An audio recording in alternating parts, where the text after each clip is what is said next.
Welcome to Bloody Good Horror.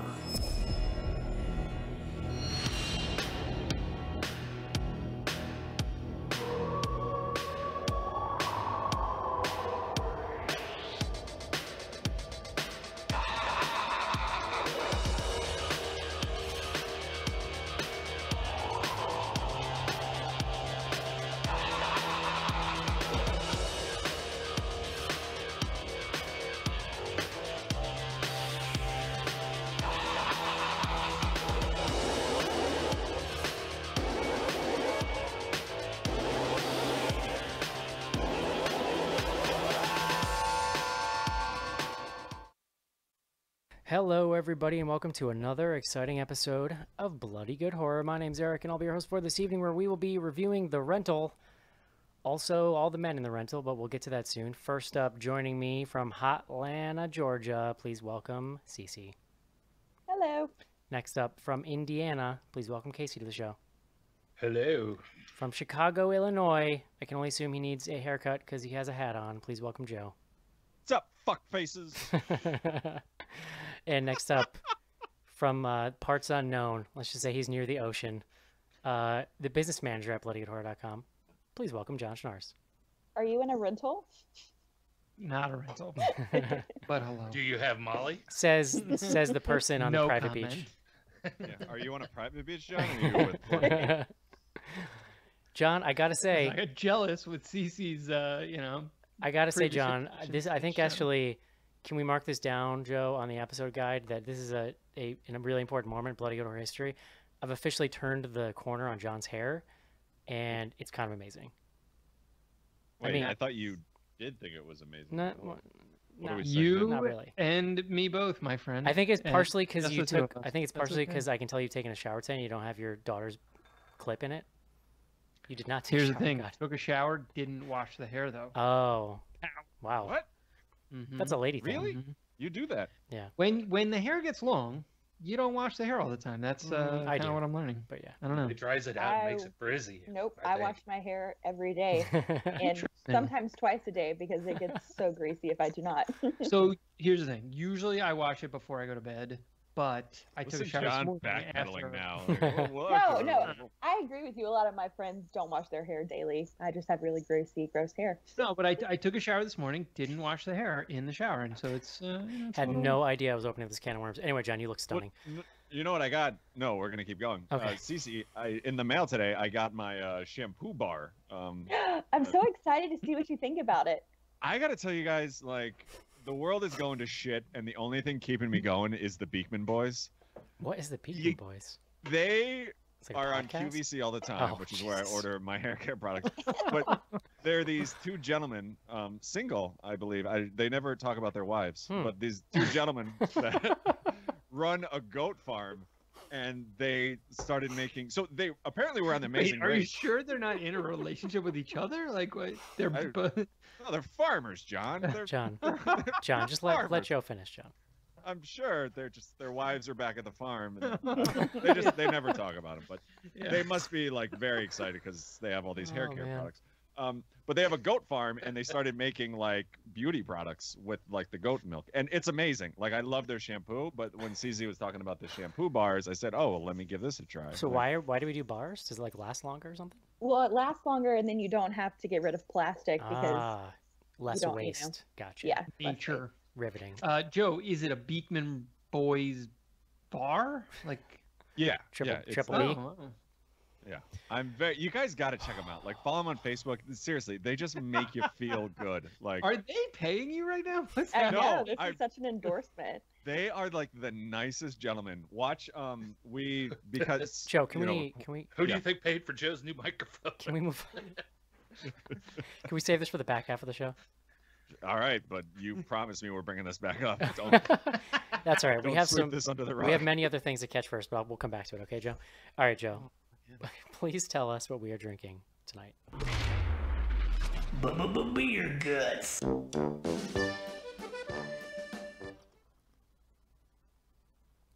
I pointed, but you couldn't see it. Go ahead. Oh, yeah, I couldn't see. So tonight we're drinking Beekman Boys Orange Blossom and Honey shampoo and conditioner. I'm kidding. The Rental, a rom-com, minus the com or rom, about two couples going on a little journey to outside of Portland to get a weekend away. Do we ever find out like what these two do? Like they're like architects. Yeah, I seem something douchey like architects. Yeah. Well, I mean, the wife says something went to the brother on the beach about like them being architecturally something or other. Yeah, I don't. I coming from it was like architecturally horny, I think. Could be. From like where I'm coming from, I assume they were like art copy pairs that work at like an advertising agency, but anyway, Portland and Oregon in general, lots of breweries. I picked one of my favorites, Deschutes, which is fairly well known. And I picked one of my favorite beers from there. It is their Fresh Haze IPA, which, with all the drugs going on in this movie, you would say that some of these kids were in their Fresh Haze as well. So New England IPA, I've done a lot of these. I think I actually did one last week. But like really like hugely popular style beer right now. Comes in at 6.5% alcohol, so not super high, but you know, it's there. Why they call these like a hazy IPA or, you know, a New England IPA is because they have sort of like this cloudy appearance, but they're also like super drinkable. They don't have like that overpowering hop flavor that a lot of IPAs traditionally have had. So they're a lot more drinkable, but still kind of have that alcohol and everything that, you know, we're all looking for in this day and age. A lot of citrus, like orange peel, a little bit of malt in there, but definitely like tropical fruit and things like that. It's like drinking like a fresh squeezed orange juice or something. Very good. That gets you drunk.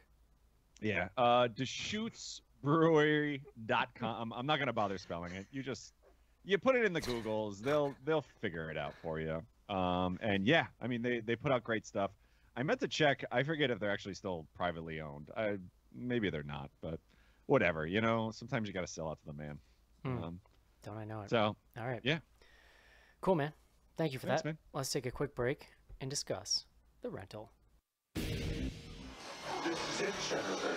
Your big break in TV. From the prime time. Main feature.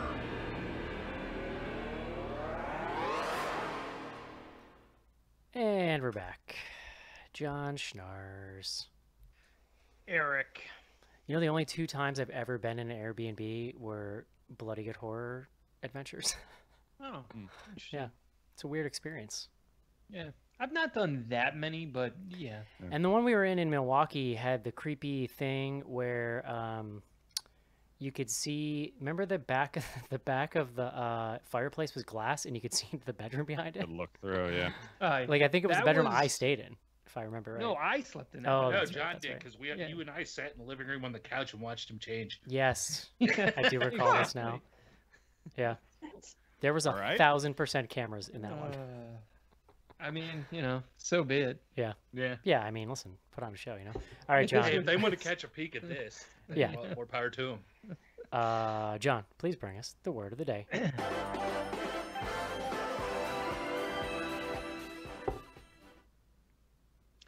Eric, today's word, more of a phrase. Lick pref. Oh, okay. You familiar with lick pref? Yeah, I think that's what happened in that hot tub.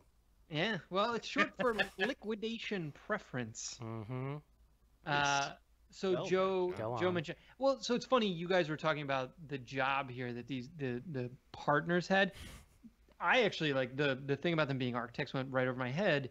They did discuss in the very beginning of the film that they were raising their seed round of funding. Did anybody? Honestly, so I only assumed architect because that guy was douchey, and that's where my brain went. Yeah, it's also a lot possible. of seed being raised in this movie. Liquidation preference is a clause in a contract that dictates the payout order in case of a corporate liquidation. So this is it's typically used in sort of venture-backed type companies. If you are raising money from outside investors, often they will ask that if you are to go out of business and you sort of liquidate the assets, they get paid out first. So that is their quote unquote liquidation preference. I'm gonna be honest with you. The second you started talking about money, my eyes glazed over. Well, I think there's a lot of questions raised about this firm that these two people just raised. I was very Yes. worried about the investors. Yes, of that's the what firm. I was thinking about while watching this Really, movie. John? Yeah, well. Not your best work. I mean, it's actually perfectly on brand, I guess. Yeah, there we are. Yeah. I picked a word that has to do with the first 3 minutes of this movie and nothing nothing else. No, it's very important. They are. You know they are what? It's partners. exactly what I would expect from John. It's perfect. John, please. Especially, actually, let's talk about this for a minute. Sure. Because I'm with John. Like, if he is a higher partner than she is, there's a lot of implications of their relationship anyway. So I actually think they're like true partners. That was my takeaway. Is Yeah. like that, but they're definitely like in business together. Yeah, but I'm saying like monetarily too, though. Like if he has more in it than she does, like they can still be partners, but he can have a higher like. You guys thought just saying, way more about that there's part a- than I did. I there's a just lot was of, like, I think they want to consequences fuck. to these He actions. definitely had a lot more in it than she did, Cece. I think that's just how it goes in general. So. Well, some people Depends on bring the in day. toys and Yeah. things happen, Listen, Pegging, I believe is the term. No, I think Wanna get Casey into this mentioned right now? fisting. Or no, who was that? Yes, I went to type the word first in a group text today, and I typed the word fist accidentally. It means I'm nothing. sorry for Just saying. blaming that on It Casey. It was relevant at the Yeah. time. That means all your up. phone is like, you use this word so much. You probably mean Autocorrect it. fisting." Oh Jesus, John, why don't you tell me what this movie's about before this completely goes off the rails? The Rental. So this probably hit our radar because it's released by IFC Films. It's available to stream this week. First, it's the directorial debut of Dave Franco.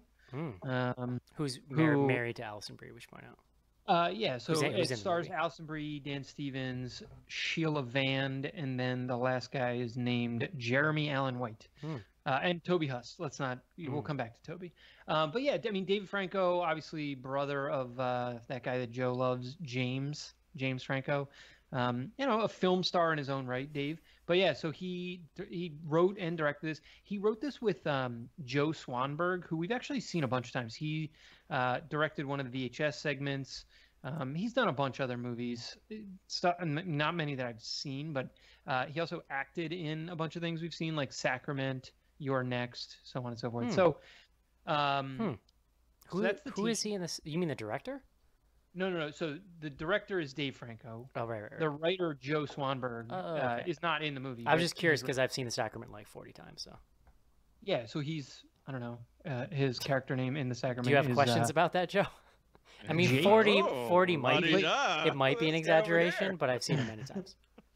But so I mean, the plot is pretty straightforward, and Joe teed a lot of it up. You've got two couples. You have Dan Stevens and Alison Brie. They're a married pair, and Dan Stevens he's in a partnership with Sheila Vand. Sheila Vand, I don't know if you guys recognized her. She was in A Girl Walks Home Alone at Night. You remember that movie? I do. Yeah. I do. Oh, okay. Interesting. I thought I recognized her. Yeah, I mean, so the two of them are sort of business partners, and then Sheila Van, her character's name is Mina. Mina is dating Dan Stevens' brother, and so the four of them, it's sort of a little double date weekend. They sort of on a whim rent this Airbnb and head out there. So you guys thought this was Portland? I had absolutely no thought about where it was. No honestly. clue. I'm like pretty sure this is outside San Francisco. That's And what I was thinking. It was I thought California. hang on, I'll look it up while we're talking about it. I actually looked up just because I was trying to figure out a beer, and I Oh, thought the yeah. IMDb Somebody Wikipedia does. said- Somebody does mention San Francisco at one point, right? It's filmed outside of Portland. So whether or not it's supposed to be in Portland, it is filmed in Portland. Joe is correct on that one. So good. I was Okay, going to Joe. say, I can tell you it's not Indiana.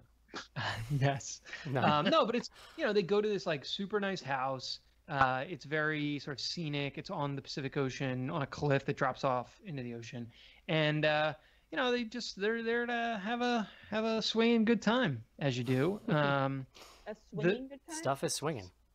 I think it's Yeah. on the swing. Why would you take your brother to a swinger party? Alison Brie, Guys, that's not what this is. night You have to Not be. invited to the swinging. Yeah. Alison Brie. No. No, night right? one, Exactly. they're all kind of sitting around, and she brings out some I think it's Molly. Well, she Yeah. references we should Molly point later. out, say like, okay, ecstasy. so but here's the thing, Which is like, the same thing, I think. Right? so there's these two people, and they're like creative partners at whatever this fake agency is, right? And like from moment one, you kind of think they're together for a second because of how much tension there's between them. Well, So even the then- first shot of them, it's her looking over. Yeah, his but then shoulder. right away they start giving you more information. They're like, okay, this is actually complicated. Like, there's two brothers. One brother is just like douchey architect dude, and then his like business partner is dating his brother, His younger brother, who's like more of a fuck who's up than played he by is. I don't know the guy's name, but he's on Shameless. He plays Lip on Shameless. Yeah, he's lip. Then douchey architect guy is dating Allison Brie, and the four of them No, are no, gonna, married. Married. married. Married. Oh, I don't know, married to Allison Brie. The four of them are gonna go on like this Airbnb trip together. It's like they get out there, and yeah, the first night Allison Brie is like just busts out a bunch of E, and gives it to everybody and goes, I'm kind of tired. I think I'm gonna go to sleep. No. You're not setting this up correctly because she We're didn't spending want a to lot take it of out. time on Right, The that's other Oh, friend okay. is like, hey, The remember what girlfriend you is brought? like, hey, and yeah. yeah. And she's like, oh, I didn't want to do that till tomorrow. And then they pressure her into bringing it out. And then they're like, "Yo, we're gonna do a little warm up drugs," and she's like, "All right, I'm gonna go to bed." These people living a whole life over here. That's the whole So they thing. do some drugs, and there is a moment of infidelity between the partners. Who, as Eric has set up, there was some tension, and A little bit. and yeah, and so that's sort of the like first act where the movie really turns, and it's probably more like the midway point of the movie. It's 45 minutes in. Yeah, Sheila Mina, the Mina character, is taking a shower and notices a camera in the shower head. Right. And this is the day after the infidelity happened in a shower. In a the shower, same correct. shower, yeah. So then she alerts Charlie, the Dan Stevens character. The two of them, at first they're just like freaking out and sort of super guilty because they cheated. But then it becomes this whole thing of now there's evidence. You know, we're gonna get in trouble. You know, Well, and they're also just freaked out because Toby Huss is mega creepy, and he's like the kind of caretaker of the house. correct. Yeah, we didn't introduce. That's true. I didn't introduce Toby Huss. Toby Huss is the brother of the owner of the house. I like that. That was like a subtle little thing. It's not his house, but he's there, and he Yeah. kind of like runs the Airbnb situation. Yeah, and he's like kind of showing up. He's not ever like super creepy, but there is like an element of they introduced this like racism subplot yeah. where Mina, who's Middle Eastern, I can't remember if they say, you know, but basically she like they make a whole point about her name on Airbnb. She gets rejected, and then immediately after, Dan Stevens is able to book the exact same place, and so then there's like a confrontation, and that actually ends up like being mostly a red herring, but you know. Spoiler So there. alert, John. Wow. Okay. Yeah, and then shit gets crazy and Yeah, we can save the like turns back into a half, I horror think. movie. Cece, what'd you think? So, yeah, I definitely have lost all feeling of or desire to need to go on a trip right now because I've seen multiple movies now about Airbnbs with cameras in it, and What was the other one? Yeah. There's Actual footage from an Airbnb. Yeah. there was another one. It was like Australian or something. He like, yeah, I don't know, but I mean, it's been a minute. I can find it and tell you, but it was I'm more just intense curious. than this one. Interesting. So yeah, but that out of the way, I really liked it. I thought that it did a really good job of like balancing the line between thriller and like actual real life horror. I know we'll get into it, but like I think that everything that is the way that everything is set up with the characters and with kind of how the whole story devolves was very like realistic and tangible. Like there's nothing that's even, you know, even when the violence starts, like it's a very realistic like type of violence. Like there's no over the top like mashing of windows. Like it's all like a little too real. But for a movie to like hinge so much on tension, I thought that it did a really good job with dialogue and characters. And I mean, yes, it can get a little slow, but like there's so much tension that it didn't really give me much room to be bored because I was just like, okay, I need the next thing to happen. Yeah, totally. Joe. So I don't disagree with anything Cece said, and actually, like her points that she brought up over email, which is pretty much what you just went over. Like, actually, reeled this in a little for me. I think my biggest problem is not so much with the movie, but just my like personal viewing. And like Leslie had the same reaction because we watched it together last night. It's like, as soon as I dislike characters, I've completely like lost any sort of like feeling for what's going to happen to them. And literally within 5 minutes, like this one couple gets in the car with a dog and says like, "Hey, we're bringing our dog. We know we're not supposed to." That was awesome. Wow, that was perfect incredible. timing. Holy shit. And like Leslie and I are Great both timing. like, "You fucking dicks! You're not supposed to bring dogs. Like, why are you doing?" And this? Like, that's what ruined it for you, Joe? well, no, that was just the start. Real? I'm And just then- like, I want to make sure we're like putting a point on this. Just and then we go from there. Then there's the whole ecstasy thing where like the two brothers decide to do it together, and it's like, what the fuck are you two doing? Like, okay. So let's what get you're horny saying is you together? had a Joe reaction to this. There was Joe, you know you can do other things in ecstasy other than just like get horny. I mean, I understand that's what happens here, but like, I read the Wikipedia. I don't Okay. think you can, Eric. no, Yeah. you can.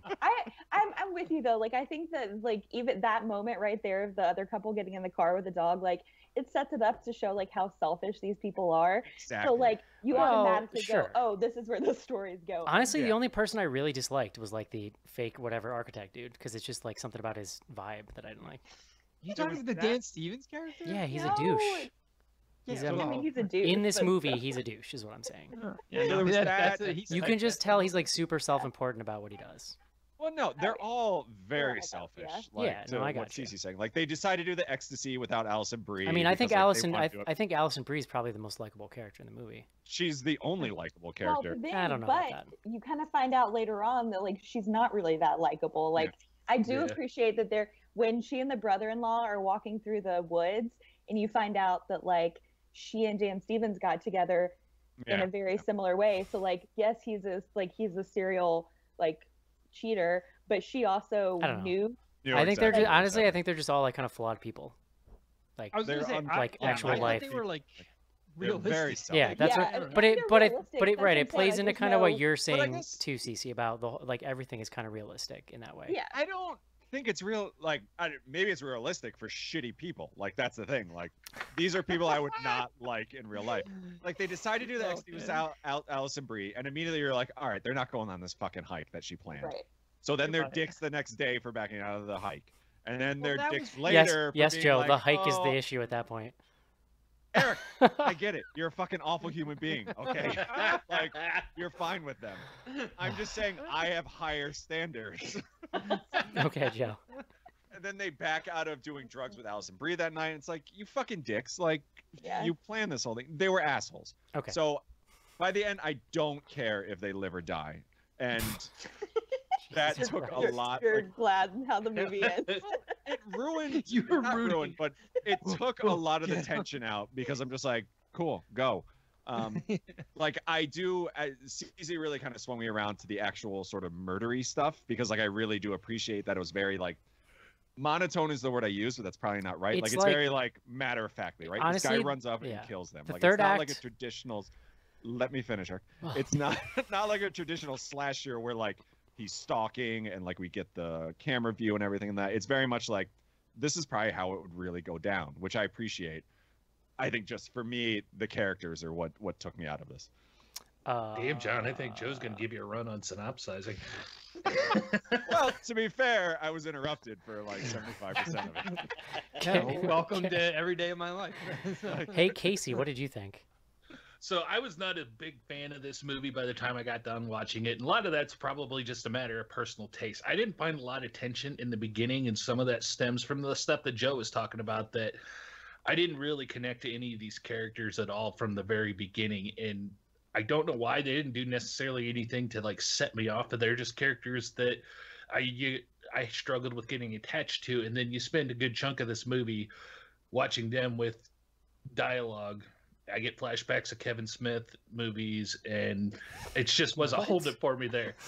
And I realize it's What? a matter of personal taste, but once we get towards the end, which we'll get into more details later when things happen. Now, like Cece's talking about in emails today, the realism side of this with the violence and stuff like that, it did help me a lot with forgive this movie some, but at the same time, I just didn't, with the build up, the weight we had to make to get there, I didn't think it was all that exciting of a payoff for me. Okay, John, what'd you think? Yeah, I mean, I kind of probably land a little bit in the middle. I think it's a strange movie because the way that it ends, and again, I mean, we're going to spoil it pretty soon, but where it actually goes, I think undercuts a lot of what it quote unquote has to say in the beginning. Like this movie is largely about the interpersonal, or we are asked to care a lot about the interpersonal relationships of these brothers and their, significant others. And where it nets out is like that shit doesn't matter at all. Like it's sort of like, they're all kind of meat yeah, for I kind the of dig grinder. it, but it is different. It is kind of a curveball. Yeah, well, and look, we've seen similar things. Like you want that kind of grist. Like you do need stuff to like pull viewers in. And I do think what they're going for was a little bit of like lulling us into a false sense of security, sort of like you might feel at an Airbnb. I don't know. Sure. But I don't know. Like it. To be fair, John, I never felt safe in a. No, never. I never feel comfortable. No, but I just I don't know. Like ultimately, I come out on the positive side of this, and I do think it's doing some really interesting things. And I would love to talk about kind of let's say the third act, because I think where it goes is pretty dark and interesting. But yeah, it is disjointed.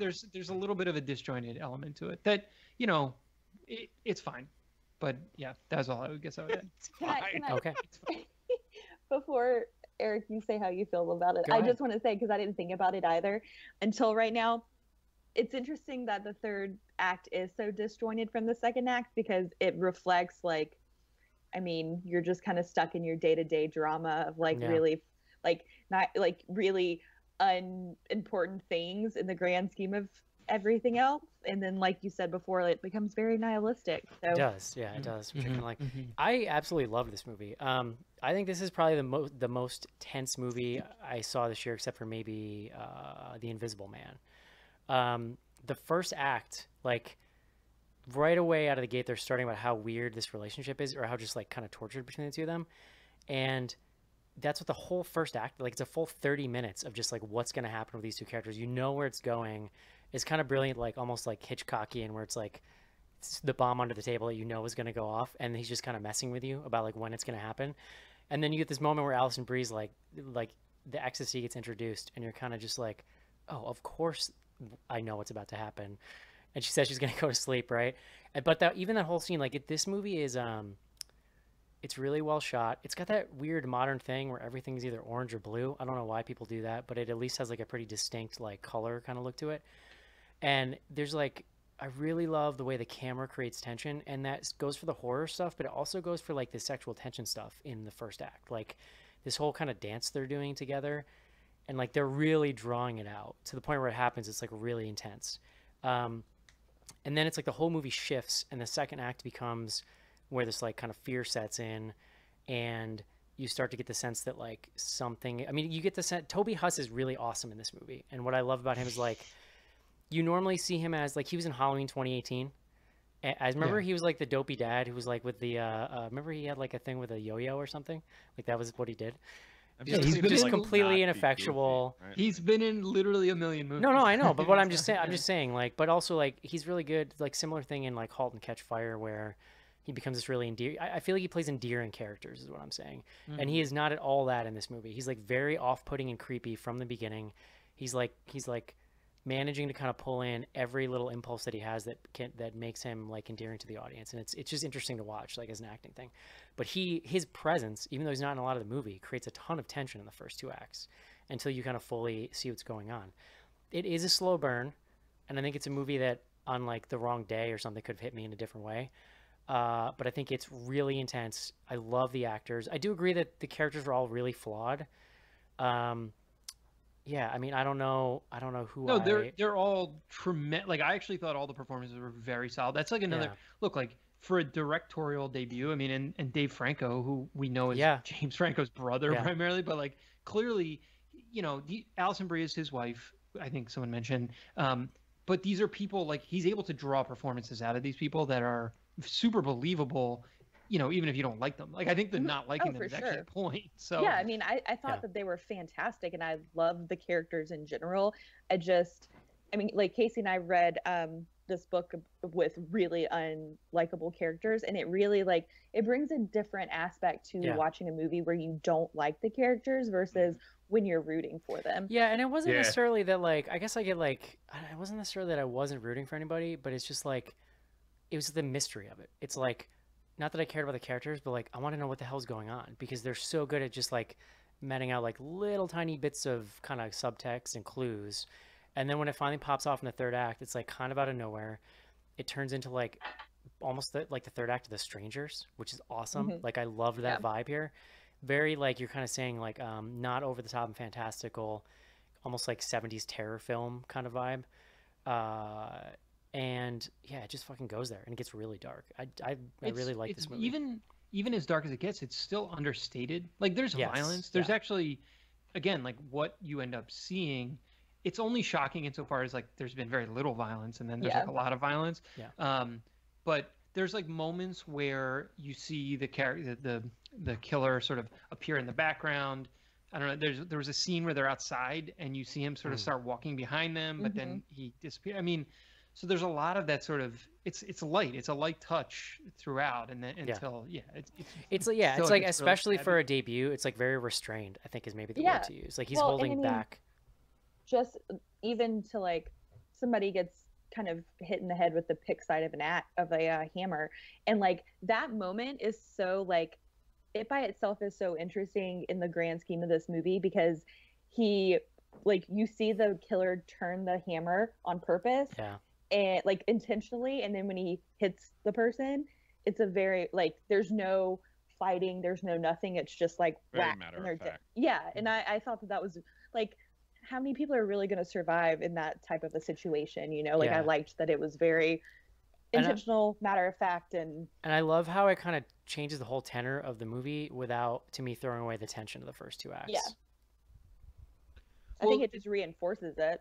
So one of the things that I was not like put off by, but all of the tension that they build up in the early part of the film is about the fact that there's been this infidelity. It's on tape. They don't know where the tape is. They don't know who has the tape or like, you know, why there's cameras in this house. And that like ultimately that like goes completely away. It's what I thought was a little weird is the there's fact no that resolution to any of it. Well, no, but what I thought was a little weird is like the killer, like it was sort of unclear to me how much he's in it for the voyeurism. Like at first I was like, there's just like some voyeurism. And then it's like, no. This is like a straight up serial killer situation. And he's there to like straight up murder them as hardcore as possible. But he does play with them. Like he shows like, and you know, like he plays with them by showing them the video. Like he uses the video. There's a little bit of cat and mouse situation. Like he wants to mess with them before he kills them, which is interesting because of the like very matter of fact way that he kills them.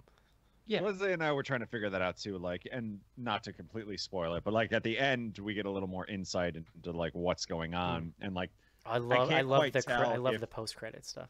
The post credits was great, like it was probably my favorite part of this whole movie. Like I couldn't tell if he was killing them because they found out that he was videotaping them, or if his motive is like he watches and then eventually picks the ones that he feels he should murder. It kind of had like it gave me kind of a Dexter vibe that like you do see him show up in one of the videos that you're watching, so it's like, well, are you only doing it to people that you think deserve it, or have they done something to like actually warrant this? So that was kind of my take, but I wasn't like 100% sure.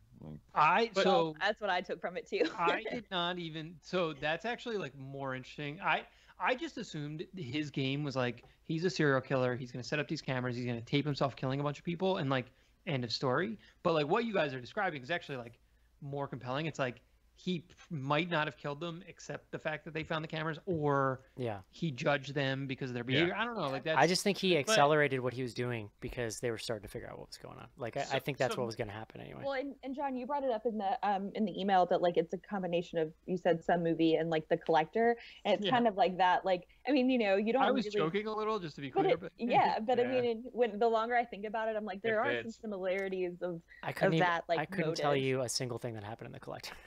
Uh, Either for the most part. Yeah. I assume Now, it was we- collecting of some sort.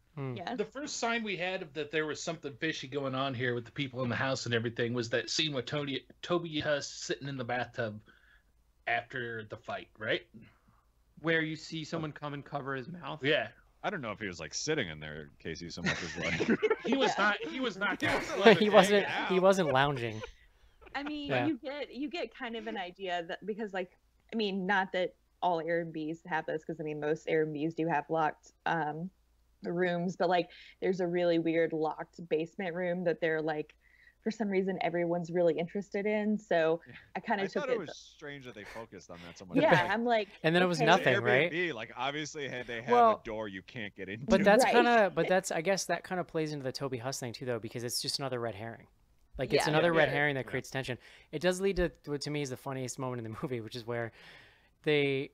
So once kind of Toby Huss is dead, like they think they did it, more or less, and they want to try to find. It's kind of confusing because there's multiple people trying to find cameras, but sort of for different reasons at first. But they Well, they're want, trying to find. They're trying to find the server. yeah, where all they're the trying to footage they're is. trying to find where the footage is going to so they can erase it. Because at this point now, there's also a murder on there, or what they think was their murder. So they're like walking around the house and like I wish I knew this dude's name, the guy from Shameless. I just know his name on the show. I don't His remember name's like Jeremy, I think. so The actor. him and his girlfriend Mina, which I love that name because it reminds me of Dracula. They're like walking around looking for the house, and they finally just bust into this room, and he's like, they're like, what are we looking for? And he goes, I don't know, like a hard drive or a computer or something. They're in like a basement room. Crawl space. Crawl like, space. yeah. Yeah. They start just looking through old dusty boxes of shit, and I'm like, what do you think a computer is? Like where? There's no wires anywhere. Like where the fuck? It was really funny. And they're just pulling out like old books and stuff. He's like, I'm looking for a computer. Maybe this is it. See, what I struggle though with, since we've gotten into spoiler territory, I struggle with the way this turns around though, when we have another person that's added into the mix out of nowhere in this movie. It feels kind of unearned to me because there's no clues that have you looking for anything like that, and everything that we've just spent the last hour watching. A setup that they're giving us clues and shit like that. It's pointing to some kind of showdown with Toby Huss and stuff like that. And I get the redirect, but then this guy shows up out of nowhere, absolutely whatsoever, and is just killing people, which I realize is scary. But it was with the setup that we went through, it doesn't feel like it was earned to me. Yeah, I Whereas- mean, I think I think it was a very point, conscious choice to take a hard right turn. Yeah, I think it's part of the, and again, like I'm not a huge fan of this movie, but I think that is one of the more interesting parts of this. That like, it's not your like by the numbers Yeah. slasher movie. It's all this stuff leads up, and then it's like, oh shit, well that doesn't even matter. Yeah, now and this you're is like you're happening. not going to get a little tidy explanation of what's happening and that kind of thing. Yeah, which I Yeah. guess I can see being frustrated by, but also like after watching 500 plus movies that we've done Yeah. for It's the just show, it's I'm like, different. oh, That's this fair. is something Yeah. different. Yeah, I mean, I was really, I mean, and like Eric said, like it gave me a very like strangers type of feel. Like Mm. you don't get any motivation, you don't get any like warranted situation. And I mean, do these people deserve to die because they're having extramarital affairs? I mean, no, but maybe he felt like they did. So But I argue, as soon as who they- am I to judge? yeah, As I don't soon know. as they brought that dog in that fucking house, I know, everything I was was like- null and void. No, I Yeah. thought you were gonna say if I was like if he I kills mean, this dog at the end yeah. of the But movie, but listen, like, it's like I'm gonna die. that's just a character thing, right? So like this guy who brings the dog, like, and I probably kind of liked him the most because I just identified like he's kind of tortured. He's trying to get his life together. Like he's kind of a fuck up. He's just trying to get it together, but he clearly has like some issues like around that kind of stuff. Like to me, that was just it was illustrative of who his character was, and I think informs. My bigger problem wasn't that they brought him with him, but that they just like left him tied up outside for hours on end. Well, And he would just go like, "Hey, it's keep kind of it-" what I was talking about. At the That beginning, part like, it's was just really weird. Layer on layer of why they're bad people. That part Like, was super weird. Yeah. Like that's not what you do with a dog. You're in a strange place. You just like tie him up to a fence. It's like not really Yeah. a thing. See, I want to go back to like the Strangers comparison real quick though, because while I understand your point, and I do see the Strangers comparison there, in a movie like The Strangers, the structure of it, these people that are showing up out of nowhere, we're introduced to earlier in the movie, throughout the movie, and we're watching them evolve and seeing what makes them tick as the movie goes on. This one, we spent the first hour watching Dan Stevens freaking out for sleeping with his partner, and then we find out later it has nothing to do with the goddamn thing and has no weight whatsoever. And this guy who we have no clues as to how sadistic he is shows up out of nowhere. Well, but I guess if we got that set up, we'd be here arguing that this is just a ripoff of The Strangers. Yeah, that's and fair. I mean, I'm just saying that's the stuff like, I struggled with. it goes to what John was saying too. Like, this movie is super nihilistic. Like, it's basically saying it doesn't matter like what you do in your life because you're going to end up dead. Well, yeah. I mean, that's kind of life, right? Well, yeah, especially if you run an Airbnb. But like I think that I like it better because you don't have any of those setups. And I mean, it's just nothing about it, like nothing about it. If a serial killer comes to kill you, he's not going to show up and like hang that's out, a good knock point. on your door and be like, "Hey, you're really pissing me off, so I think I'm gonna kill you." Or later. like he's not gonna in real life. In real life, he's okay. It was a loose comparison. No, but I feel like kind of what you're saying is like in real life, he's not gonna show up and somehow illuminate character struggles you're going through. He's just gonna show up and fucking kill you, and like that's kind of what happens. Yeah, and that guy said that's what once Cece started talking about in that emails, that's what made me cool on this movie a little bit. I wasn't quite as hard against it because I could see where that, especially like Joe was saying, we watched so many freaking horror movies for this show. I'm desensitized to some of that stuff, so yes, of course it's boring. Well, and yeah, I mean the normies aren't. It's not going to be as boring. Well, but the way this stuff plays out, I don't know. It is. I think once you see the end of the film, like, and we should talk about, because I think Joe mentioned like the credit sequence is really critical in some ways. But like once you know that, it then does like make you rethink through the rest of the film. I mean, so whether or not the character interactions and again the drama of those interpersonal relationships sort of like quote unquote matters at the end, it comes into play, right? Like the fact that Dan Stevens still like goes after his wife and like she finds her and then he's immediately killed. Like it's so they're just like these quick moments of just boom, boom. These guys are gone. It's very dark. It's a very, nihilistic. It's very sort of, I like that. Like I like that we only get one chase scene and it's not very like, it's not very glamorized, like, yes, she falls down the stairs and there's a little, but like there's one time that he like pops up and then all of a sudden she's dead. And you're like, well, that's kind of how it would happen. Like you're not, fighting in the dusk at, in the mist covered woods. It's very like, nope, you're dead. Yeah. Do we think, really quick aside here, is there like a sequel potential where it's like she didn't fall off the cliff? It is interesting though that you don't get like visual resolution on that. I did find that interesting. Yeah, that's true. Well, especially after they labored so much over the Toby Huss going over the cliff sequence. Oh, yes. Yeah. which was pretty good, actually. I give him that moment. I enjoyed that moment. That when they threw the rock. I liked when he told him. I had my headphones in, and I was like, "Oh god." I liked when he told him. "I'll see you in hell" when he drops him. Yeah. And then they just land on the. He lands on the rock, and they're like, "Fuck!" He gets so mad. Dan Stevens like loses it. No, I mean, so Can I tell you my problem with Dan Stevens? I'm not saying he's not handsome, but he kind of looks like he has like a skin. Sounds like you are. He looks like he has a skin suit in his house. Like he looks like a straight psycho to me. Yeah. Like he looks like he gives me like strong Patrick Bateman vibes is what I'm saying. He definitely likes to be choked during That's sex, what I'm yes, like, thank you. Like, is there something wrong with that? Which again, like Jesus, totally cool with. Like I got my things too. Like and I will throw like, out there for Dan Stevens fix, you need to check out that new Eurovision movie on Netflix because he is pretty Oh good. yeah, he's like the bad guy, isn't he? That movie's so great. Like we should have watched that instead of this. I'm gonna fire that up one of these. All right. I guess that does it for the rental. So well, no, hold on. Can we talk about the after credit sequence? Yeah, sure. Yeah. Well, so the film ends, right? So all of the people are dispatched within, I don't know, 15, 20 minutes. Yeah, it's very like quick. And you then get this like 5-minute sequence of the killer effectively like cleaning up the house. He's not cleaning it up. He's basically collecting all of his technology, right? So he's Would going you to his say house, he's and collecting things? Yeah. Clean up, No, but clean up. what I loved was like clean up. you had been set up the whole time to think that the homeowner or someone involved, obviously with the Airbnb, had been taping them. And what you come to realize is like, no, this is just like a fucking random guy Yeah. who had installed all of his own tech. Well, and- during most of the movie, sorry, I don't mean to interrupt you. Like, I think we assume it's the brother, right? Like, Right. Yeah. because That's what there I is a mention of like, Yes. Yeah. Yes. Toby Huss is like, it's like so strongly hinted at that you're like, all right. Yeah. But, no, but then he cleans up all this stuff. And then, as Joe was mentioning, then there's this final sequence where you see him renting the next Airbnb. And so what you come to learn is his MO is he rents the Airbnb. He goes in, he installs all this tech, including like these shower heads and shit like that. And then he leaves, and then they rent it again. And then he's there watching those next people. And so the credits roll over this like sort of next group of people in their own Airbnb.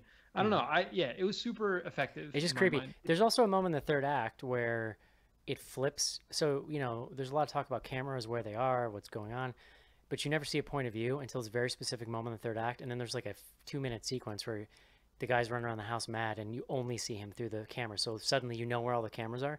And it's really cool how it's just like a hard flip because it just totally changes the perspective you're seeing the film from.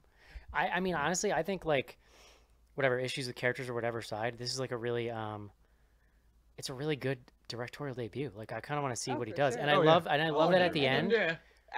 I know the co-writer has written stuff before, but I think this is the first time that Dave Franco has written anything. Yeah, So I really love that at the end it goes full on horror movie, and I hope that like it feels like something made by somebody who likes horror movies. So I'd love to see him do more. it did Well, give me yeah. a little bit of Come to Daddy vibes too. Like I was wondering if that's where it was going to go. So Yeah. if Dave Franco and Alison Brie get into horror movies like Elijah Wood did, I'm totally here I think we for can it. all agree he's the good Franco. well, yes. yeah. I think that goes without saying. Yeah, because I was just gonna throw in there that I mean, for first because this is his first directing debut, right? Mm-hmm. So I mean, it's a pretty well put together movie. It looks good. He got, like John said, he got good performances out of the actors and everything. So kudos to him on his first directing front too. I mean, kudos too. I I feel guess. a little on the nose that Alison Brie was like the only remotely likable one. Well, listen. I mean, he could be Rob Zombie, right? Like, isn't that what you're That's do? true. Yeah. I was gonna say at least we weren't, subject she to wasn't like. I mean, listen. There, I mean, it's we haven't really talked about it, glory. but like, Alison Brie's an incredible actress. Like, Oh She's yeah. she great. has She's such great. good range. She's capable of doing like so many little subtle acts. Like, I don't think I've ever seen her in anything where she wasn't amazing, and she's great. Oh here. yeah. Do you think Steve Franco or whatever the hell his name is going to Dave? become the millennial Rob Zombie? Like the I mean, Listen, there's I will already watch so much. every movie that she's in that he directs. Yeah, Yeah. like I just don't want to have to see like Joe. her full glory every For full like once in a while, great, but like every mean- movie, it's like I get it. Joe, the difference in this equation is talent. yeah. That's true too. Yeah. So on both sides. On All right. both sides, yeah. Yeah. On both All sides right, of the guys. relationship. Would you recommend the rental, Cece? Totally. Joe. I'd still say no, unless you're deplorable. Then you know. Okay. Casey. I'm gonna say no. John. I'm gonna go Shithead. yes. All right, guys. I'm gonna say hell yeah. It's great. All right, let's take a It's quick a very break. good litmus test Yeah, on if okay, you're a Joe. terrible human being or not. Let's take a quick break and do some. Do you fan- bring a dog to an Airbnb? Yeah. Yes. All right, let's do some fan mail. Tuesday night. It's 30 years later, and right on schedule. The killings start up again. 6 so far, maybe more. It's back and it's mad. Take your pick, Billy boy. Something bad's going to happen to one of us. Get out of Derry while you still can. I'm going back in.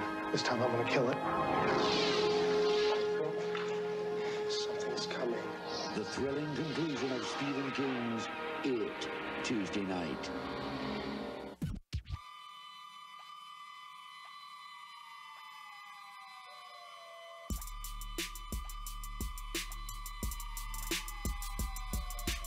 Hi, I'm Denise Crosby from Pet Cemetery and Mortuary and The Walking Dead, and you are listening to Bloody Good Horror.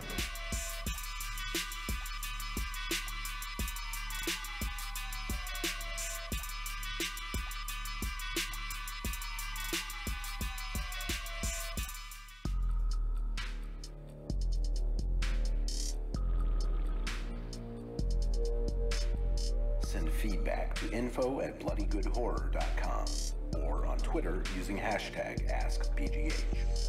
Join Patreon to get back episodes and much more. Patreon.com/bloodygoodhorror.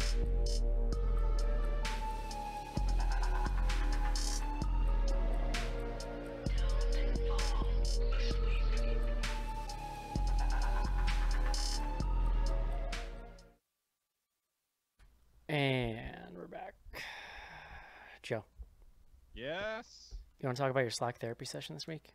As long as we're digging in here. What did I miss? Oh. You know how Slack's been like off the fucking chain this week? It was all Joe's fault. Off the rails would be Off more. the rails. Yeah. We relived one of my high school rejections, I guess would be the word. I don't know if that's the right term, but okay. Quickly, the story is I was going into my senior year in college, working at a grocery store over the summer, and college or high school? Sorry, going to my senior year in high school, working at a grocery store in our hometown.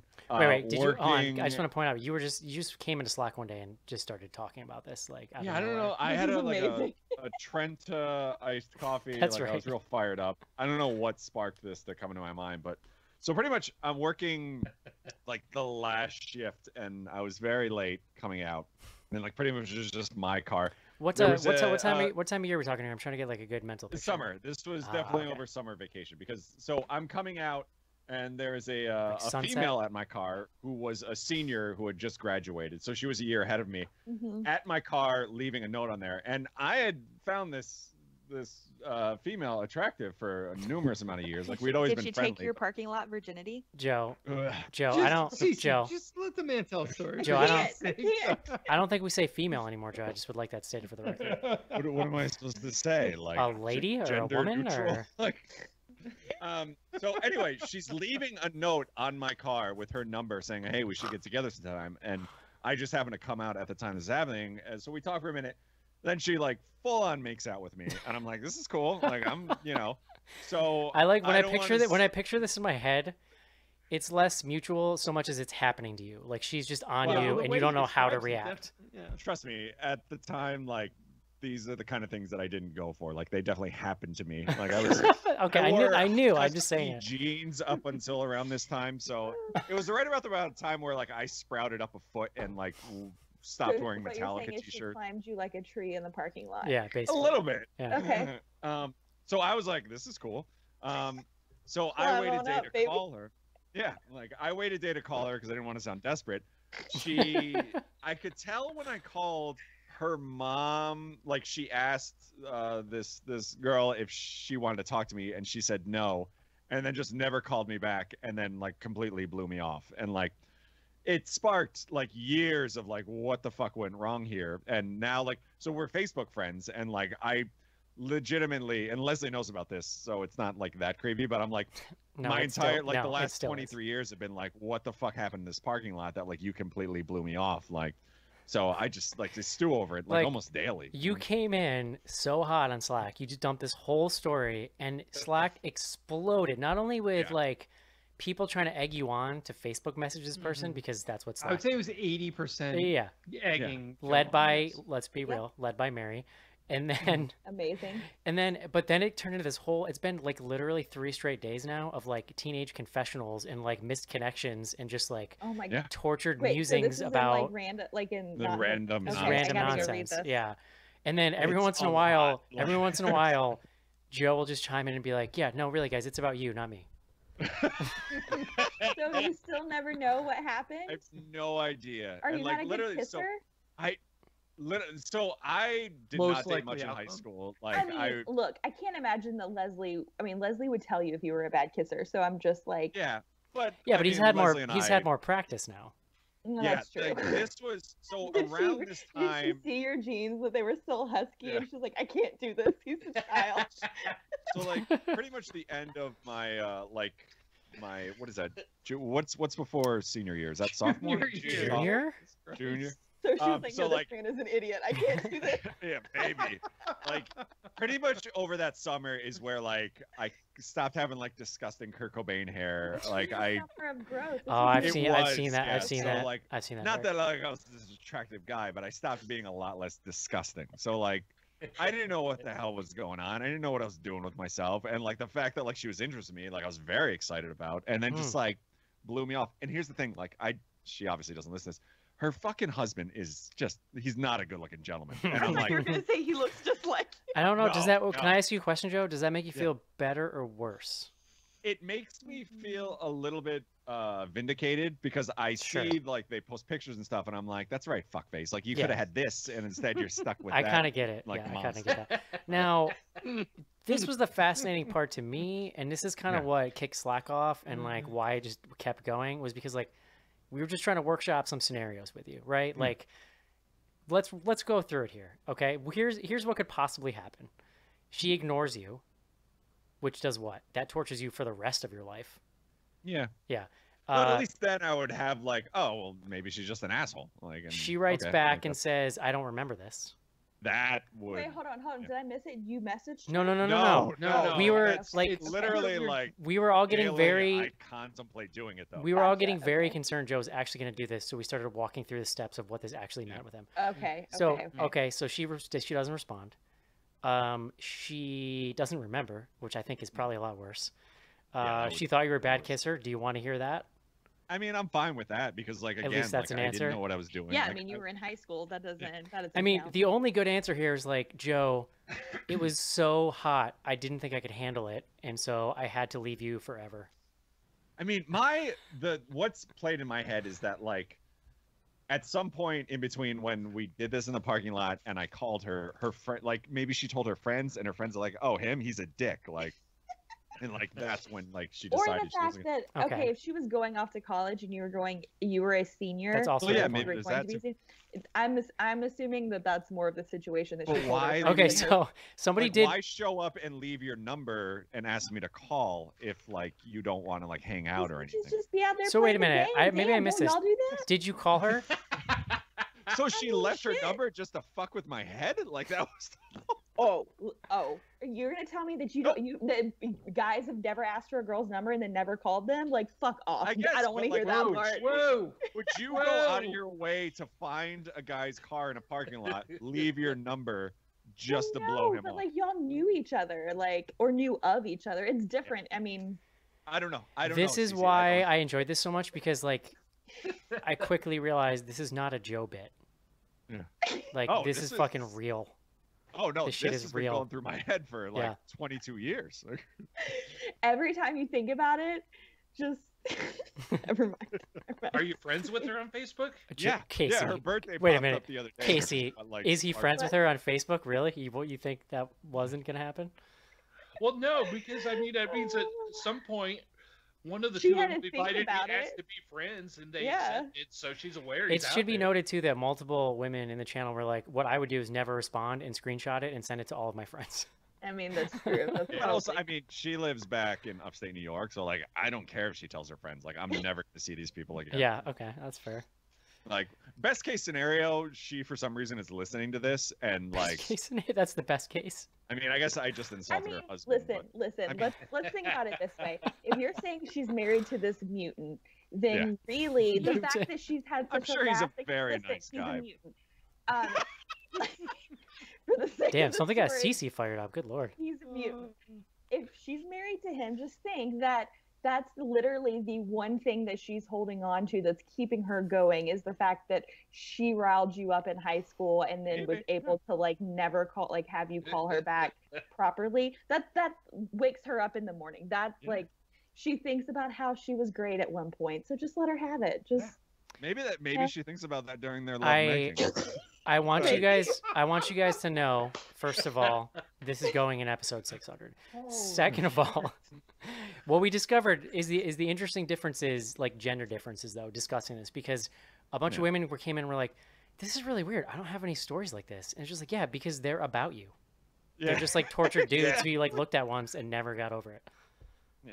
Yeah, and they might be named I think Joe. the other thing we discovered, or I think we probably already knew it, like, Normally in movies and like society, you get that like the female is the crazy obsessed one, Joe. but in reality, it's like the guy is fucking insane. Yeah, no, we covered. Yeah, we got to that point for sure, and during the discussion, and then after like 4 hours of everyone just like going, like literally, I didn't get any work done that day, and then Joe comes in, he's like, I think I shouldn't have gotten the train to iced coffee.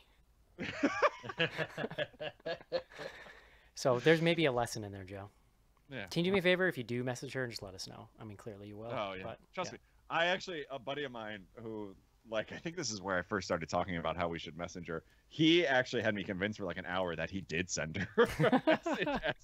We should point out too that at some point she became named the parking lot nymph during this discussion. Well, that's my name. And I don't know if it's still there, but that's what I changed the subject of random nonsense Maybe to. she's struggling with like, impulse control. Who knows? I mean, well, it also came up that maybe this was like a bucket list scenario. Like she's going to college. She made a list of dudes and she just walked up and made out with all of them and then went to Oneonta or whatever. I find it hard to believe that I would have been on her bucket list though. That's the thing. Joe, but come on, Joe. You got to believe in yourself, man. I feel like that's where this all goes back to, Well, yeah, I mean, and agreed, but this whole situation did not help matters right. at all. It just, No. I can see that. I got it. Whew. All right. You know what this really is a really good advertisement for Patreon. Patreon.com/bloodygoodhorror. If you would like to psychoanalyze Joe on a daily basis, check out Slack. Next time, I'm going to need someone to like tell me to come into the channel when this is happening. We'll send up We'll send up the CC signal next time. Yes, please do. I feel very left out. Okay. What are we even doing? This is a podcast. info@bloodygoodhorror.com. I sent myself an email that just said parking lot nymph, so I wouldn't forget about it. Sophie hit us up. Okay, last weekend in July, tweet with BGH. Time is a flat circle holiday series. The team at Tweet with BGH is taking on Easter, Saturday, July 24th. That's this coming Saturday at 7 p.m. Eastern Standard Time. A live tweet along with Critters 2, the main course. That's an Easter movie? I guess. Remember to use the hashtag Tweet with BGH and follow BGH New Class Live on Twitter, and you can live tweet along to that. Let's see. Randy, our old friend Randy Katzen. Remember him, John? Oh, he sent in a wrestling question that I'm not going to answer because you guys don't give a shit. Randy, email me, buddy. We can talk about it. No, it's fine. Read the question out of respect for Well, Randy. he says, in light of the absolute... Okay, this part is really funny. In light of the absolutely brutal maiming that Dave Bautista unleashed on Senator Ted Cruz recently, what are Eric's favorite shit-talking moments from wrestling? As a non-viewer, is there a shorthand of clips the curious could get from YouTube for some additional coursework and abuse? And he sent me a link, and the URL says bleedingcool.com/TV/WWE star Dave Bautista calls Senator Ted Cruz an ass-sucking Nazi. Oh, wow. Which is like some fucking wordplay that I'm very into there. Yeah, I don't know about specific ones, but I would just say anything that Steve Austin said in like 1997 was pretty hot fire. I never really watched, but I always liked The Rock. Like The Rock is also amazing. Clever. Like the fact that The Rock went on to be an actual really good actor is not surprising because he always had like a very distinct thing going on. Yeah, I can get into it more if Randy wants to email me. It's nice to hear from you, buddy. Next up, Adam. Oh, this is great. This kind of takes me back, John. Adam, hello. In Australia, so this is related to our Boar episode. In Australia, the schooner is 450 milliliters or 15 ounces. So he's talking about beer here. It's what we get at pubs. Here we also have MIDI, which MIDDIE, which is smaller unless you're in the hellhole of heathens in Melbourne who use pots, 10 ounce, and pints. Peace. Nice. This schooner email, was the word of the day. Well, yeah, John. Hi, welcome to the show. What this took me back to was, do you remember though, around that time that we reviewed that Australian movie where Joe insulted, or somebody insulted Australia and the actress tweeted at us? Yeah. Do you remember that? that? There's only one road in Australia. Or maybe it was Loved Ones. Maybe it was when we did Loved Ones. It kicked off this whole like months of Australia like drama between multiple people that were writing us in. Wormwood was the name of it. But do you remember like they were writing us in to talk shit about different parts of Australia to each other? Yeah. No, it was Wormwood, and John made a comment that there's only one road through Australia. Yes. And I said that's what the movie made it look like. I think you actually said. I remember distinctly thinking like, "Wow, that's a bold statement for the Schnars character." Yeah. That's all for email. Anyway, do you guys remember what I'm talking about, though? These guys writing in, talking shit to each other about where they lived in Australia? Or is that just me? I don't. No, were you sure you were reading those emails out Yes. loud? Whatever, John. info@bloodygoodhorror.com. We are also on Twitter. And Joe, we had some really good. I don't know if I hope you looked at Instagram because we had some good ones on there. Oh yeah, I do. If we want to get to those, we do have a decent amount on Slack. Do you want to talk about your top 10 list first, though? Oh yeah, this is up there. Yeah. So right now here's your 10. You have a full 10. Relic, Come to Daddy, Becky, VFW, Underwater, Gretel and Hansel, The Invisible Man, Extraordinary. All right, I think The Invisible Man has to be number 2, and I think this has to be number 3. I don't know why I had Invisible Man so low. You're moving The Invisible Man up to 2. To 2. Put this at 3, and then what would my 10 be that would get bumped off? So then, what the hell is The Rental? The Hunt would be bumped off. That's fine. Get rid of The Hunt. Boot it. All right. There you go. Thank you, Joe. Hey, thank you. Thanks for your service. Yeah. So cordial, you guys. That's what I'm here for. All right. Do we want to talk tweets? I'd love to. Okay, cool. Yeah, as Eric said, we are on Twitter at BG Horror. Every week we post up the hashtag AskBGH if you want to send in questions about the movie or just life in general, and we'll fix your problems. Yes, we'll first fix. up Yes, we'll fix them. John's favorite, COW Flanagan, that's Hoagie Lover. Yo, I don't even know if I can read this. Well, I mean, the problem is I don't read these in advance. Just stop me when we get with cancel culture coming for J.K. Rowling and the Handmaid's Tales writers. What horror icon or franchise do you think them cancelers will be coming for? Much love. I guess is this like a Deadpool type thing? Like I have no answer for this, but I do enjoy his spelling. Yeah, a lot of CUMs. Can someone explain to me what's happening? Because I'm not on Twitter. What's happening with the Handmaid? I don't know. Heard of that either. Yeah, I didn't hear I've about actually that been one. blissfully unaware of what's going on Twitter, Johnny. Believe it? Yeah. Well, You mean the fact that it's coming true? Oh, maybe. I don't know. No shit. Well, Weird. yeah. Casey and I were talking about that pre-show. I do wonder how long it is before J.K. Rowling won't shut up and Universal has to start thinking about what the fuck they're going to do with Harry Potter Land, right? It's a okay, real problem. Yeah. Yeah. We all made fun of Disney for getting Avatar, but those blue monsters are looking pretty good right now.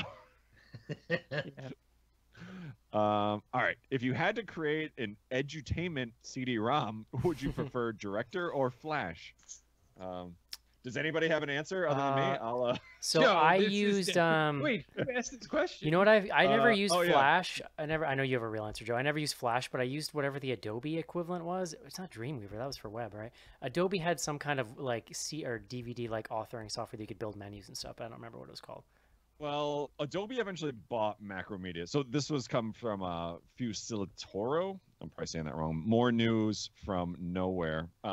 This So is just Adobe, a joke. Just ask question as far as I'm concerned. I just want to lay that out there. so Adobe ended up buying Director from Macromedia, and I don't know. So there was Director and there was Authorware that came out at the same time, and Director is the one that won out. I don't know what. I'm sure Dude. Adobe had some sort of Yeah, I don't remember what it's called, but I just remember that programming DVD menus was a fucking nightmare because you could have one little connection off and the whole thing wouldn't work. Yeah, it wasn't that hard, Eric, to be honest. I wasn't a professional. I didn't have professional training. Sorry, Joe. I was just winging it. So eventually, when I was still working CD-ROMs, we switched over to Flash because the animations were a lot better. But you still had to bundle it in a Director program, so you got to go with Director. I'm sorry. What about Real Player? What the fuck are you talking about? Get out. I do miss. I went to school for this. I do miss really hilariously overly intricate 3D DVD menus for I remember the first Halloween DVD and they had this huge ugly 3D render of Michael Myers' mask and the camera flew through the eye to go to the menu and stuff. It's ridiculous.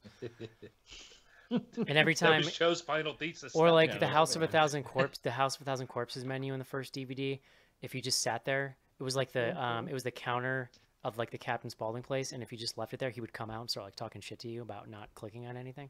Or the Requiem for a Dream menu was literally one of those infomercials that and it was the play button was hidden within it. I don't remember that. Wild. Ooh. Hey, you guys all appreciate because when you think Requiem for a Dream, you think fun, whimsical DVD menu. Well, no, but like, it'd be nice to at least be able to find how to press play. But I guess I found it once. Well, they do. Yeah, they used to do like a lot of Easter eggs and stuff, for sure.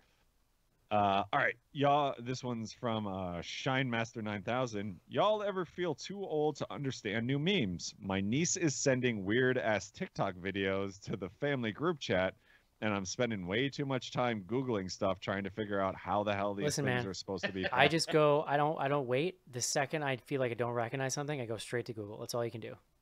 No, I just don't look at stuff. So what is there like an urban dictionary for memes? Yeah, there's like a meme website that actually they do like if it's images and stuff too, they'll do research and they'll give you like history of it, like where it came from and how it's evolved and stuff. What's my meme? I think is that website. That might be the one. They'll give you like the backstory. I don't know. See, I have a 20-year-old. I usually can get her to explain all that stuff to me. Yeah, but Casey, like if she's 20, like she's almost aged out of it too. Yeah, no, she's getting close. Like you can't rely on her forever, The memes don't confuse me, but like the what's new on Spotify, like the hot charts. I love my temples start bleeding. Like who the fuck are these people? I love my recommendations on Spotify. Next up from Anna Claire Bloom. And I want to thank Anna because she was one of the people that sent this in without the hashtag and then thought enough to send it back in. We got like 2 or 3 people, like legitimately I posted the question saying, make sure you use the hashtag. And then people will reply, no hashtag. Anna, though, she fixed herself, and I appreciate that. So this is, you need to know the question that I sent out to understand what she's talking about. I said, when I posted that, I said, please send us your questions. Look, I didn't want to get in on this, but John's favorite Burberry romper ripped over the weekend, and he's having a real tough time. Yeah, I did very much. He could really use your questions to help distract him. Please use the Ask BGH tag so Joe will shut up about it. And she replied, but where did it rip, though? Are we talking full SpongeBob? John? You want to talk about your Burberry romper? Listen, Burberry romper's been through some shit. All right. Isn't the deal with a romper though, like if you got to go to the bathroom, you got to take the whole thing off? That sounds like a lot of work. I don't know. Maybe not if you're a dude. I guess if you're a dude, you can just like. I wasn't listening. I'm sorry. Never. Do you own any rompers? And do you have to like? If you're wearing a romper, do you have to take it off to go to the bathroom? So it depends. If it's pants, yes. If it's shorts and they're like the shorts are big enough, like on the leg holes, you can kind of just like. I got you. Oh wow! Wow, that's relying a lot on aim. But yeah, there's a lot. There's a lot of things happening there. Not wearing any rompers around here. Rompers aren't really put that out there. Yeah, they're not really that great. At least for me, I don't like to get butt ass naked in public while I'm trying to pee. So. Next up from Casey Kern 2. If you had to give up the filmography of either John Carpenter or Wes Craven, who would you pick? Wes Craven. Wes Craven, hands down. No, dude, easily. Halloween, The Fog, The Thing, Prince of Darkness, In the Mouth of Madness, like, get out of here. Yeah, but then you're gonna lose My Soul to Keep. I know. Wait, was it My Soul to Take? My Soul to Take. I'm sorry. Whatever. Next up from BJ Allen writes, now that the secret police are heading to Chicago, is the BGH team prepared for an extraction plan? Has the BGH team prepared an extraction plan to save Joe after he's dragged off and beaten with his socks full of nickels or waterboarded or whatever? I don't know. Too political. Who's dragging you off? The secret. They're literally like right before we started the show. There was some news notification that they were sending these creepy unmarked federal police to Chicago. Oh. Yeah. Like the people in Portland that are causing all the problems. Very timely. Sorry. I thought we were making a joke just in general. Sorry. Just a horrifying reality. Yeah. I gotta. Just real life shit. Yeah. It's funny, Mark and I chat over GChat a lot, and he made a joke about it, and then today apologized for it. I'm like, yeah, it's funny. I'm legit concerned. So, yeah, I don't know. we don't need to get into it. I am interested to see. I feel like the reaction here is going to be a lot different than the greetings they've gotten in Portland. So. I don't see Chicagoans taking it lightly. Our mayor's I don't know, the Portland people are out in the streets. I mean, I don't know. Our mayor straight up came out yesterday and was like, no. Yeah, So I mean, our mayor said the same thing, but who knows? We'll see. Vote in November. Yeah, no shit, dude. At Nuke Spook says, are there any horror movies where the protagonist does everything right but still ends up dying and or getting hurt? I can only think of Nightmare on Elm Street. Love the show. Oof, I feel like I should have read this before. Yeah. I feel like I mean, I don't understand what he's saying about Nightmare on Elm Street though. Like Nancy lives. Nancy, I don't know. She's in part 3. That's what he's saying though. She does survive. I thought he's saying they do everything right and they still die. Oh, yeah, he says does everything right and still ends up dying. I don't know. I guess I don't know what does everything right means in this scenario. Yeah. All right. Well, I'm glad we answered that. Cool story. Danny Flynn. I'm into period gothic horror. Whoa. Whoa, dude. Like Hammer Studios. Can you recommend any obscure titles that are not as easily found? Dude, Casey just got so excited when you said that. Yeah. Well, you got to get your Captain Kronos Vampire Hunter, which, well known, it's harder to track down. So definitely track that one down. There's a lot of good stuff to dig through in the Hammer catalog. Outside of Hammer, I would throw in some of the Tombs of the Blind Dead, the later ones that we watched on here before. Joe and I talked. I love those. They fit in there well. You know what's cool, Casey? I don't know if you know about this that I recently discovered. So our friend Derek from Monster Kid Radio started a Twitch channel, and he does like marathons a couple times a week of like these old Hammer movies and stuff, and like old monster movies. So if you go on Twitch and search Monster Kid Radio. Or just Monster Kid or whatever. Yeah, it's a cool channel. Yeah. All right, we got 2 more here. Put any horror villain in a Disney movie. I, for one, would love to watch Mary Poppins as Norman Bates live in Nanny for 2 hours. That's pretty good. I like that. Yeah. I have no answer. You gotta send us these intricate ones beforehand, Joe. Yeah. I don't read them until we're actually going through the show. So. If only there was some way for you guys to access Twitter before. The world may never know. All right. Last but not least, serious question. How did you guys watch The Rental? Every online new release option I have, Amazon, Apple, YouTube, says no go until this Friday. We got a screener through IFC. Yeah, no big deal. Yeah. Well, but when you are listening to Friday this, morning, you will be able to see it. This will be so there. this was like a review screener. Can we hit some? We have a little time, Joe. Can we hit some of the Instagram questions? Oh yeah, sure. Let me pull it up while we're talking.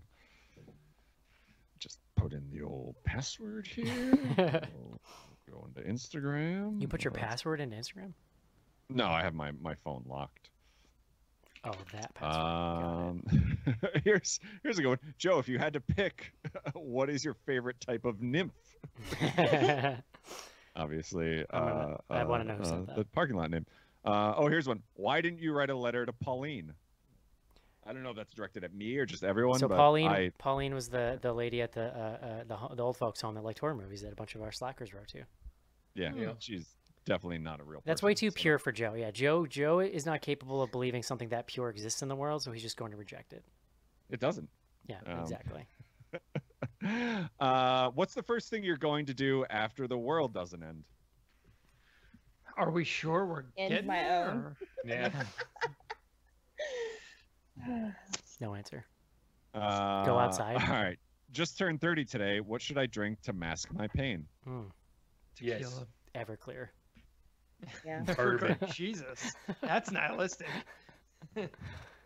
30 is weird. 30 is definitely a weird one. I don't know. I'm creeping up on 40. That's not great either, but I'm not sure if you're legally allowed to buy Mad Dog once you turn 30. I feel like I was sleeping. I feel like weirdly I was sleeping through 30, and 31 hit me harder. I don't know why. I mean, I had a great 30th birthday. I had a hard time with 30. Harder than 40. I don't know why.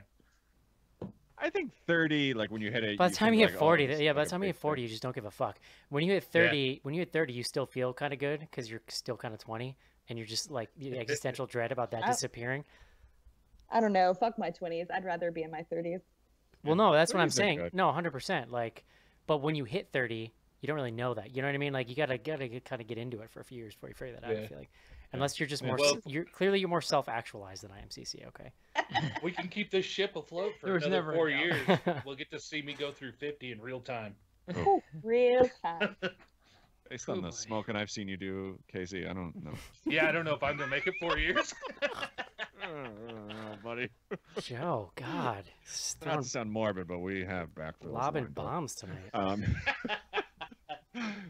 Here's a few from Mary. What should I do this weekend? Dude, I don't know what I'm gonna do. How am I gonna tell you? What is there? Yeah, what is there? It's the middle of it's the middle of a fucking pandemic. Watch The Office. I don't know. We'll do what everyone else is doing. Yeah. Do your dishes, damn it. Crocodiles new or hobby. alligators? Crocodiles. Yeah, I can't differentiate. Crocodiles are scarier, They right? got different teeth. Aren't Yeah, they scarier? One is the longer nose, right? Like crocodiles are the ones that are in like Africa, right? And then alligators are like North America, South America. Mhm. Spaghetti or ravioli? Spaghetti. Ravioli. Depends on my mood. should I take- Spaghetti. Ravioli's pretty good.